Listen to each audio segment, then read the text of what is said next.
a GREENPOINT Williamsburg Public Affairs presentation.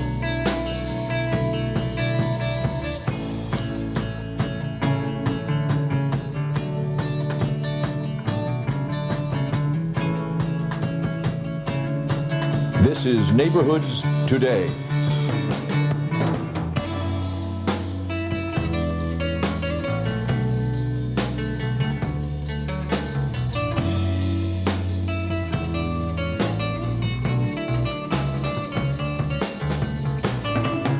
Welcome to this edition of Neighborhoods Today. I'm Dick Mahon. Today's show is a potpourri of GREENPOINT and Williamsburg culture, as well as community history and information. And when you roll those three together, what you have is a flavor which is distinctly Northern Brooklyn. To most high school dropouts, the likelihood of ever finishing their education is small. But in the Williamsburg section of Brooklyn, one organization is out to reverse that trend. Since 1981, El Puente has been helping Hispanic youth in this neighborhood stay involved in the educational process. Sonia Rodriguez spoke with Ray Perez, one of the center's assistants, about their unique approach. The Williamsburg section of Brooklyn is known for its drugs and its gangs. And then we have El Puente. Mr. Perez, El Puente means the bridge. What's the significance of the center's name? Well, we're virtually adjacent to the Williamsburg Bridge. But more than that, we're a bridge for adolescents. We're a bridge to their adulthood, to their development. We wish for them in the future to become economically viable, to contribute in some way, in a significant manner, to the economic fabric of this city, which is becoming very, very sophisticated. It's sophisticated, and these kids need to learn skills. We provide services and programs that will permit them to develop their self-esteem, develop skills, and hopefully go out there and be able to defend themselves economically. More than that, though, we're also a bridge for self-empowerment, which hopefully, if put in the proper context, will lead to a better community. Hopefully, we will develop positively in that fashion. And hopefully, a lot of our kids will, in fact, come back to the neighborhood and give back and hopefully improve the neighborhood. The center was created in 1981 by its chief executive officer, Luis Galding Acosta. Why? What was the need? In 1981, you had one of the greatest calamities take place here in the South Side, Los Sudes, particularly of Williamsburg. The New York Times came out with an article on gang activity, which stated that one youth a week on the average was dying due to gang-related activity and violence. Luis Galding Acosta, who was the CEO of El Puente and who was then an administrator at GREENPOINT Hospital, got together with the Reverend Stephen Lynch from Transfiguration Church, who was now a board member at El Puente. And they discovered that there was no type of center for the adolescents. And it was particularly ironic because you have the largest concentration of Latino youths of any section in New York City here. So they decided to get together and develop a plan and develop a program to provide services for these adolescents. And so El Puente was born. It was born as an alternative to the drugs, as an alternative to the violence, as an alternative to joining gangs. It was born because it needed to be born. Let's talk about the youngsters who come here. What kind of environment do they come from? What does the center give them that the conventional educational system doesn't? Suffice it to say that this is one of the worst neighborhoods there is in New York City. You're dealing with dire poverty conditions. You're dealing with nothing but drugs available, gang activity, violence. It's just totally disastrous. I think El Puente provides a lot of sensitivity. It provides a lot of services and needs that adolescents truly want, but they don't kind of dare reach for. So what we do is we provide a lot of counseling. We provide a lot of services and programs which will hopefully develop their self-esteem, and usually it does.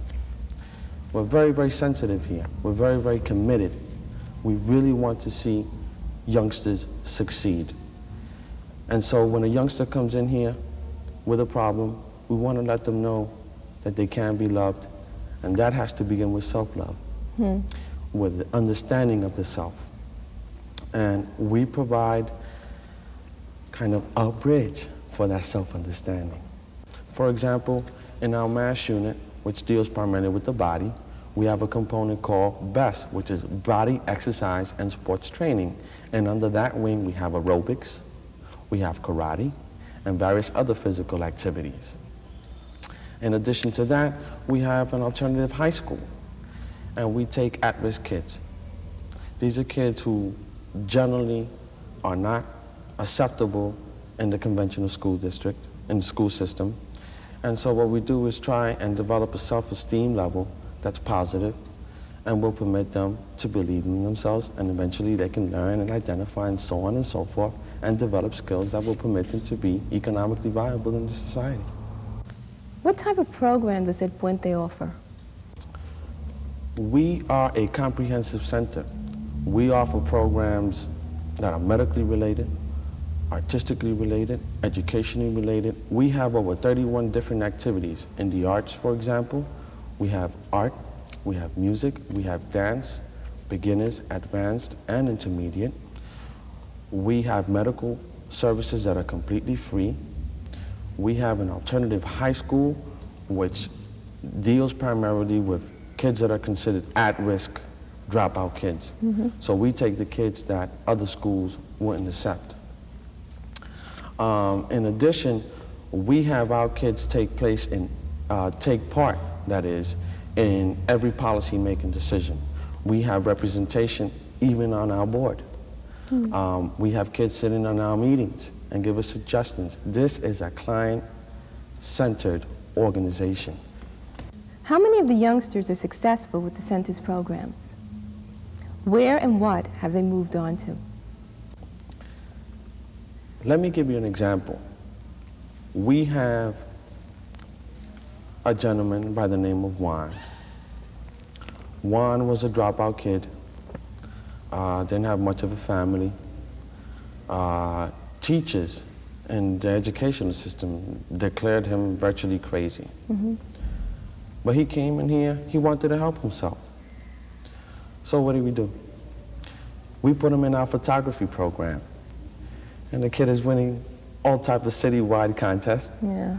And consequently now, he's a photographer for the Green Line, which is the local newspaper. We have Maribel, who in fact was the best student at the High School of Performing Arts and has a full scholarship now in New York University. We have Rosemary, who is now a student at Cornell University. We have kids at FIT. We have kids at Hunter. We have 2 kids, I believe, who went on to dance professionally with a major dance group. A lot of our kids are doing very, very well, thank God. That's great. Mr. Perez, thank you for having us here. Thank you.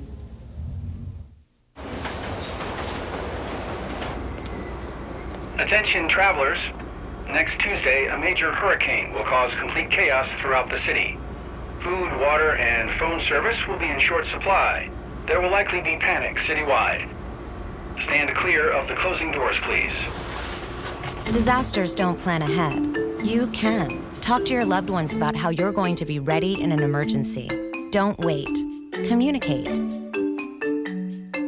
In our next story, Nick Stefanese had the pleasure of visiting the north side parish of Our Lady of Mount Carmel for their yearly festival. For this closely knit Italian community, it's a very special time. It signals the handing down of tradition from generation to generation, and it presents an opportunity for young and old alike to come together and share their heritage and religious convictions. I'm Nick Stefanese, and we're here at Our Lady of Mount Carmel in the Williamsburg section of Brooklyn to celebrate with them their annual feast to Our Lady of Mount Carmel and St. Paulinus. With me today are Father David Casada, the administrator of the parish, Sam Caggiano, a member of the executive board and a former #1 capo, 1983-84, and Sarge Miranda, general chairman and former #1 capo, 1981-82. Sarge, in terms of the structure, where does its name come from? What does it mean? Well, the structure is called the Giglio. Instead, a lot of people call it a tower, but we who know, we call it a Giglio. And the translation of Giglio is lily. Sammy, for our viewing audience, in terms of what's going on out here, what is the Capobaranza and what are his responsibilities? The Capobaranza is the #1 man of the feast. He's in charge of all the lifts and movements of our structure, both structures. He is the one that passes the stick to the honoraries and his crew down the line. Maybe you could tell me, Sam, about how big is the Giglio Well, actually? the Giglio actually stands 67 feet from the ground to the top of Zambolin. It's 67 feet. 67 feet. And what about approximately how much does it weigh? I think our It weighs viewers would be I would say interested. about 4 ton with a band and the singer and master of ceremonies on it. That's fantastic. Really a great occasion. Sarge, about how many men does it take to carry the Giglio? How many? Approximately each structure takes about 110 men. But to run the day between the young men on the ropes and our lifters, approximately we have about 300 men that we have to organize, instruct, take care of, but they do most of the work for the day of the festival. I'm sure some of the viewers just seeing the things that are happening don't realize what goes into it to put together the amount of people that it takes to coordinate this kind Well, of... it is work, Nick, but it's a work of love, really. Nobody gets paid to go underneath. It's a penance, so to speak. But everybody involved really loves what they're doing, really. Giglio Sunday is a big, big day in terms of this festival. That, of course, is the time when the men of the parish dance the Giglio on boat down the streets in front of the parish hall. Sarge, as a former Capobaranza, maybe you can give us a little personal insight into what it feels like out there in the street on this very special day. Well, I'm sure everybody sets himself out in an organization or a job. You set goals for yourself. And when you join the feast committee, it's everybody's goal to be a capo #1. I wish everybody could enjoy that feeling. It is a complete feeling of joy. Your whole body, you think nothing but good thoughts that day when you're #1 out there. Really quite an honor feeling, just the greatest feeling you ever want to achieve. So one of your goals, whatever they are in life, I've achieved one. I became #1 on the Mount Carmel Feast. I think I'm beginning to get very jealous here. I'm surrounded by 2 former #1 capos, and it sounds fantastic. Father, from your point of view, maybe you can add something of a personal note, your feelings throughout that special day. One of the greatest feelings is there a feeling of many, many young people. I mean, the lifters basically are men in their 20s and 30s, and to see so many young people first come to Mass and to attend Mass and to be filled with the moment, that faith of that moment, and then come out and celebrate their togetherness, their bond of friendship that is created in the church and then brought out to the streets. And I find that to be a very, very emotional moment for myself. When I walked into the church on Giglio Sunday and saw the enthusiasm that was there in the people, the happiness, I was overwhelmed by it myself. And I really feel in life we don't have enough things to celebrate. And this was just a good day because we celebrated together and had a good time together. We've spent some time talking about the events of this day. Now we'd like to show you some highlights of that very, very special day in this feast.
As you can see by now, this festival is just chock full of tradition.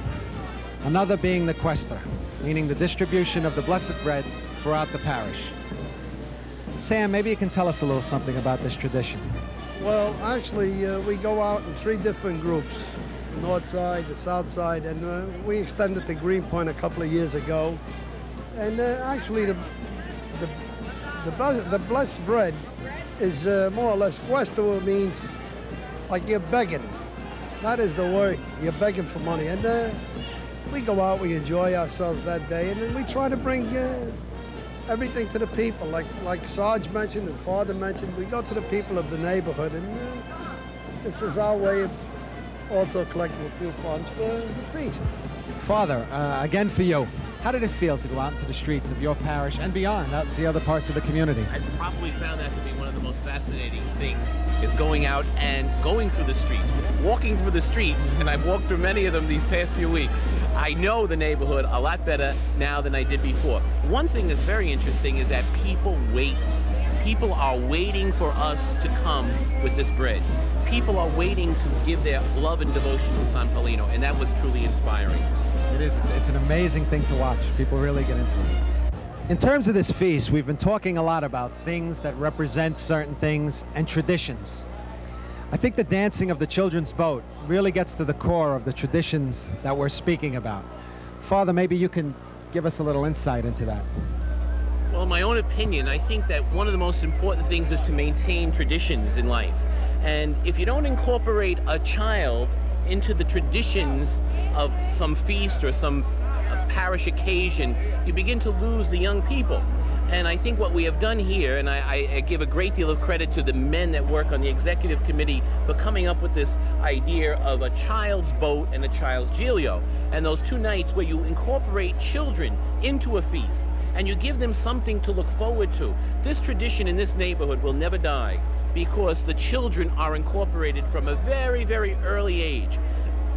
Today, so many traditions have fallen away and have gone by the boards. This tradition, I am sure, will stay and will continue because of the young people involvement from when they're 5 and 6 years old. There were 55 young boys on the rope gang who lifted the Giglio and the boat for the children during the week. What you're about to witness are the young boys of the community dancing their own replica of the boat. And it ensures that this deep-rooted tradition is carried on from generation to generation.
Because we like it and we think it's fun.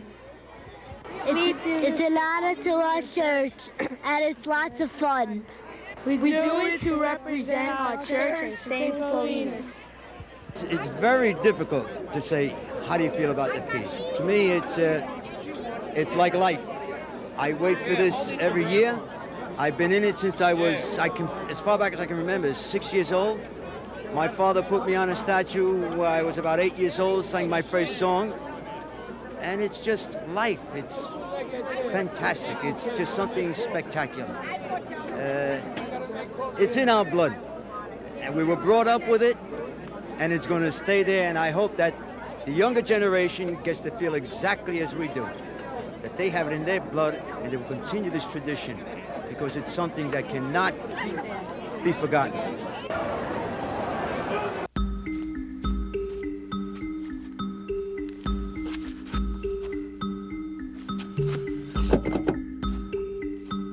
Crime happens, but where it happens and who becomes the victim can be influenced by you and your community. As the eyes and ears of their neighborhoods, Block Watch programs assist police by reporting suspicious activity. I'm witnessing a theft from a vehicle. To learn more about crime prevention in your neighborhood, contact your local police department or the Block Watch Society of BC. Now let's go to Greenpoint's 94th Precinct, where we'll be joining Captain Michael Korchinski and Officer Edward McCarthy for a few pointers on crime prevention and security precautions for your home. We're at the 94th Precinct in Greenpoint, Brooklyn, to talk about the station's crime prevention unit. With me right now is the station's commanding officer, Michael Korchinski, and the officer who heads up the 94th Precinct's crime prevention unit, Officer Ed McCarthy. Welcome, gentlemen. Thank you. Hello. Captain Korchinski, I'd like to begin with you and ask you if you could just give our viewers an overview of the 94th Precinct's crime prevention unit and what it's all about. Certainly. The 94th Precinct comprises the Greenpoint area and portions of Williamsburg. Within this area, about half is residential and the other half is commercial. Over the past 5 years, basically the crime trends have been stable. We have about a 3% increase in crime overall. There's several factors that impact on crime, some of which are our preventive patrols. That's our uniform officers patrolling on foot, in scooters, and in cars. The active investigations after a crime is committed. This has accounted for a 70% increase in arrests during that same 5-year period. We also have several community participation programs. These include the block watches, of which we currently have over 2,500 enrolled, an auxiliary police program, which has over 50 members at the present time, and we're endeavoring to increase our civilian observation patrol. Also, as part of this, we have a crime prevention section. The crime prevention officer does security surveys, conducts lectures, and he has several special programs that Police Officer McCarthy will give you more information about. Thank you, Captain.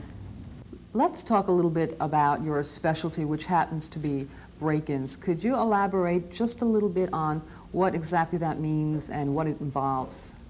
Well, when a person becomes a victim of a burglary in this neighborhood, either they call me or I will get them on the phone. I'll make an appointment with them and I'll conduct a security survey of their home and make recommendations as to how they can improve the level of security with different types of locks or different types of security devices. Do you find that there is one certain type of lock, shall we say, or maybe I should even broaden that question a little and say there's one type of situation that seems to just kind of occur over and over again, for example, a certain type of break-in? Yes, it's usually, if people in this neighborhood, you got to realize that most of the homes are old, they're over 100 years old, and the lock that was put on that door when the house was built, that's the lock that's still on their door. People never think of changing the locks on those doors. I'll give you an instance in here that we have a few locks on this display. This type of lock is what they call a spring lock, and it's easily lloyded either with a butter knife or a credit card. And most people in this neighborhood have this lock, and I usually recommend that they discard this lock and get what we call the vertical dead drop bolt lock, which has a cylinder with an angle iron on it. And when this is closed, the lock drops down into the cylinder and it can't be lloyded as this one can here. We have another lock here which is called the buttress lock. And this is a deadbolt lock, and if anybody has this in their door, it should have at least a 1-inch protrusion into the striker. In most cases, we find that somebody will come to a senior citizen's door, and when they're not looking or they'll distract them, they'll stuff something into the cylinder. And when the woman closes the door and locks it, she thinks the lock is closed in, but whatever they put into the cylinder will stop the lock, and then they'll come into the apartment. I'm wondering about that rubber band up there, what that might be for. That's in the summertime, most of our senior citizens who don't have air conditioners. What they do is they put the chain lock on the door here. They open the door to get the cool air coming from the hallway. Right. Then they go in and watch their favorite soap. And we had a burglar here who used to come around, look for a door like this, reach in, put a tack on the door, put the rubber band on the lock, and when he closed the lock, he's in the apartment without making any noise whatsoever. That's incredible. It is, but it's been done. That's why we always recommend that they never bank on these chain locks in any manner, shape, or form, even if they open the door. What every woman should have, especially women who live alone, is what we call a 190-degree wide-range viewer. That is, if somebody knocks on the door and the fellow steps off on the side, they can see him. If he ducks down, they can see him. No woman should ever open up a door unless she knows who's on the other side. All right, so then what final piece of advice could you give anyone and everyone about not setting themselves up and becoming a potential victim? They should be aware of their surroundings at all times. They should pay more attention to their personal safety. We have programs in the precinct, such as the Block Watchers program, where they could become the eyes and ears of the police department. We have a civilian observation patrol, and we also have an auxiliary police patrol here that any one of them can join. Very good. Thank you very much, You're welcome. Officer Ed McCarthy and Captain Michael Kraczynski, for speaking with us. That's it for this edition. I'm Dick Mahan for Neighborhoods Today. We hope you'll join us again, and we thank you for watching.